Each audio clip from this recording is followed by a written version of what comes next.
ప్రభునందు ప్రియమైన దేవుని బిడ్డారా, ప్రభువైన యేసు నామమున మీకు శుభములు. జీవముగల దేవుని కృపావర్షం మీపై సమృద్ధిగా కురియునుగాక. ఈ దినం అనగా అక్టోబర్ నెల 6వ తారీఖు 2024 ఆదివారం హోలీ ట్రినిటీ చర్చ్ మినిస్ట్రీస్ వారు అందించు అనుదినమన్న. ఈ దిన మన ధ్యానాంశము స్తుతించుట మనోహరం. స్తుతించుట మనోహరం. దేవుని వాక్యం చదువుకుందామండి. కీర్తన గ్రంథం 147 కీర్తన మొదటి వచనం. యెహోవాను స్తుతించుడి, మన దేవునికి స్తోత్రగానము చేయుట మంచిది, అది మనోహరం. దేవుడు తన పరిశుద్ధ వాక్యమును దీవించునుగాక.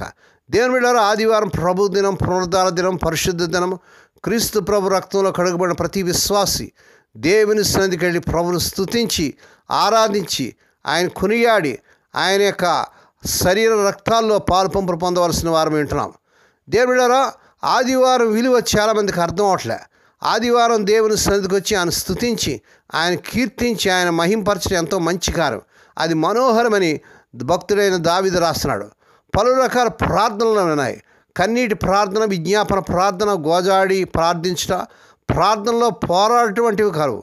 అయితే ప్రభును స్తుతించుట మనోహరంగాను మంచిదిగాను ఉన్నట్లుగా బైబిల్లో మనం చూస్తున్నాం. అనేక ఉదయాలు లేచి ఎక్కువ సమయం స్తుతించుటలో గడుపుతున్నారు.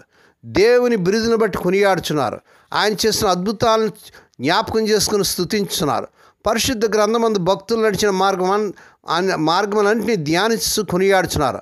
అలా స్తుతించుండగా దేవుని మహిమ వారిని నింపుచున్నది. దేవునికి స్తోత్రం. శ్రీమతి చార్లెస్ కౌమాన్ అనే మిషనరీ అమ్మగారు చైనా దేశం మందు సేవ చేసిన మిషనరీ. ఆ మిషనరీ పరిచయలో అపజయం ఎదురయ్యాను. వ్యాధి, చింత దాడి చేయించను. కృంగుదలను జయించిన నిమిత్తం ఎన్నో దినములు రాత్రింబగడు ప్రార్థించిన కానీ జయం పొందలేకపోయాను. చివరికి తన మిషనరీ సేవను వదిలేసి స్వదేశమును తిరిగి వెళ్ళటకు తీర్మానించాను. అప్పుడు స్తుతించుము ప్రయత్నించుము అని గోడ మీద వాక్యం ఆమె కనబడ్డది. పరవశం చెందినదై దాన్ని దేవుని హెచ్చరిగా తీసుకుని ఆసక్తిగా స్తుతించిన కొలది ఆయన హృదయమందున చీకటి మాయమైపోయాను. దేవుని స్తోత్రం. కృంగిరి స్థితిలో నుండి మరి ఆమె లేవనెత్తబడినట్లుగా చూస్తున్నాం.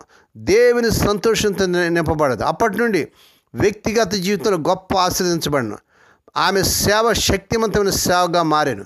దేవుని బిడ్డలారా, స్తుతించడం ద్వారా సమస్యల పరిష్కారం కొరకు ప్రయత్నించండి. స్తుతించడం మంచిది, అది మనోహరం. మీ ఇంటిలో సమస్యలు ఉన్నావా? కష్టాలు ఉన్నాయా? వ్యాధులు ఉన్నాయా? సమస్యలు ఉన్నాయా? అనారోగ్యాలు ఉన్నాయా? దేవుని బిడ్డ స్తుతించు, అవి తొలగింపబడేవని విశ్వాసంతో దేవుని స్తుతించండి. కృతజ్ఞతాస్తుతులు చెల్లించినదే ప్రార్థన సంపూర్ణం కాదు. కృతజ్ఞతాస్తుతులు చెల్లించినప్పుడే మీ హృదయం అందు విశ్వాసం సంతృప్తిగా కలుగును. దేవుని బిడ్డ, ఈ ఆదివారం దేవుని సన్నిధికి వెళ్ళి ప్రభు చేసిన మేలుని బట్టి, ఉపకారం బట్టి, గతించిన మరి ఆ 9 నెలలు దేవుడు మన పట్ల, మీ పట్ల చేసిన మహోపకారాన్ని బట్టి, ఆయన కాపుదలను బట్టి, భద్రతను బట్టి, ఆయుర్వేదికను బట్టి ప్రభును స్తుతించి ఆయన గణపరచగలవా? దేవుని బిడ్డ, మీ సమస్యలేటి? రుణబాధలా? నిరుద్యోగమా? జీవితంలో ఆటంకాలా? పై అధికారులు మీ ఏడల కఠినంగా ప్రవర్తిస్తున్నారా? ఎవరు కూడా మిమ్మల్ని అర్థం చేసుకునక ద్వేషిస్తున్నారా? భారములన్నిటినీ ప్రభు మీద మోపి ఆత్మయందు స్వతంత్రం గలవారి ఆయన స్తుతించండి. దావీదు భక్తుల వలె మీ ప్రాణంతో మాట్లాడండి. ఆయన చేసిన ఉపకారం మరవనని తీర్మానించండి. నా ప్రాణమా యెహోవాను స్తుతించుము. ఆ యెహోవా నా దేవా నీవు అధిక ఘనత వహించినవాడు, నీవు మహత్యమును ప్రభావం ధరించినవాడు అంటాడు దావీదు భక్తుడు 104 కీర్తన మొదటి వచనంలో. ఆ రీతిగా ప్రభును స్తుతించి గణపరిచి ప్రభును మహింపరిచి ఆయన హెచ్చించినకు ఈ ఆదివారం ప్రభువే మీ పట్ల కృప చూపించిన గాక. దేవుడి మాటలు దీవించిన గాక. ప్రార్థన చేసుకుందామండి. పరిశుద్ధమైన మా తండ్రి, నీ పరిశుద్ధ నామమునకు వందనాలు, స్తోత్రాలు చెల్లించడం. ఆయన స్వదేశ విదేశాల నుండి వర్తమానం వింటూ అనేకలకి వర్తమానం పంపిస్తూ ఈ పరిచయలు క్రమంగా పాల్పంపులు పొందిన మా ప్రియులందరినీ దీవించండి. ఈ దినం పుట్టిన దినాలు, వాహ దినాలు, ఆయా శుభదినాలు జరుపుకునే బిడ్డలు బహుగా దీవించి మరొక సంవత్సరమైన దయాకిరీటం ధరింపజేసి వారి పట్ల నూతన కార్యం జరిగించకండి. రోగి లేని బిడ్డలపై మీ ప్రత్యేక కృప చూపించినాను. ఇప్పుడే కలవరి శిలువ రక్త ప్రభావం శిరస్సు మొదలు పాదం వరకు ప్రారంభజేస్తున్నాం. స్వస్థత, ఆరోగ్యం, విడుదల యేసు నామములో ప్రకటిస్తున్నాం తండ్రి. ఏ కుటుంబంలో అయితే నాయన సమస్యలతో, వ్యాధులతో, మరి నాయన ఆర్థిక ఇబ్బందులతో బాధపడుతున్న అందరి పట్ల కృప చూపించండి. వివాహం కానీ ఎవరి బిడ్డలకి ఈ నెలలో నాయన వారు కోరుకునే చక్కని సంబంధాలు కుదిరి వారి వివాహాలు ఘనంగా జరుగునుగాక. స్వదేశ విదేశాలు ఉద్యోగాలకు తిప్పబడుతున్న ఎవరి బిడ్డలకు ఈ నెలలో వారు అర్హత మించిన ఉద్యోగాలు వచ్చునుగాక. గర్భిణీ స్త్రీలకు ఈజీ డేలో ప్రకటిస్తున్నాము నాయన.